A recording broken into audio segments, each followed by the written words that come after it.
kingine ambacho kimetokea Dar es Salaam.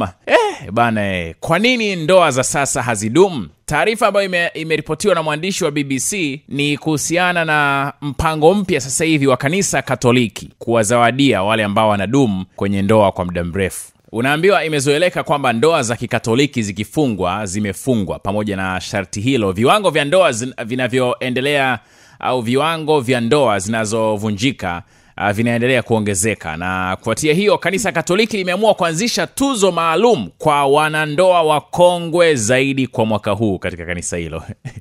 Kanisa Katoliki jimbo kuu la Dar es Salaam limeandaa kliniki ya ndoa ili kuweza kuwapa fursa wanandoa kuimarisha ndoa zao kiimani, ambapo Padri Novatus Mbaula ambaye ni mkurugenzi wa ndoa na familia ameeleza lengo la kliniki hiyo ni kuwapa nafasi wanandoa wa katika makundi mbalimbali kukaa pamoja, kupata neno la Mungu na kuweza kuongea juu ya changamoto zao mbalimbali na kuongea kuhusiana na maisha yao ya ndoa.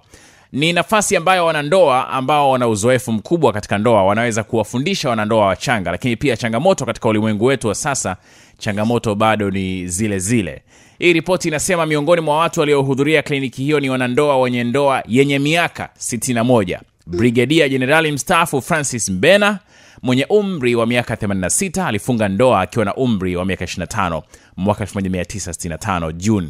Anasema wao zamani walikuwa wanafuata mtu na familia gani na ina vigezo gani. Walikuwa wanaangalia tabia, kama msichana hana tabia nzuri huoi huko, unaona. Kama familia ina watu walevi uendi. Ni kweli bwana, ni kweli, kwa sababu na unafuata familia yenye watoto wenye tabia nzuri ili na wewe uweze kupata watoto wenye tabia nzuri. Hayo ni masharti.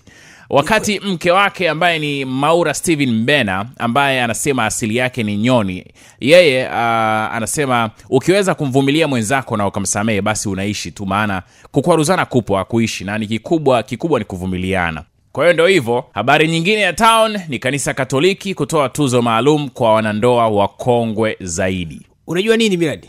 Ni kwamba na kwenye mitandao imeharibu kweli watu. Unakuta watu sasa hivi sio wavumilivu bwana, Unasema hivi, ukimwona nyani mzee unajua kakopa mishale mingi.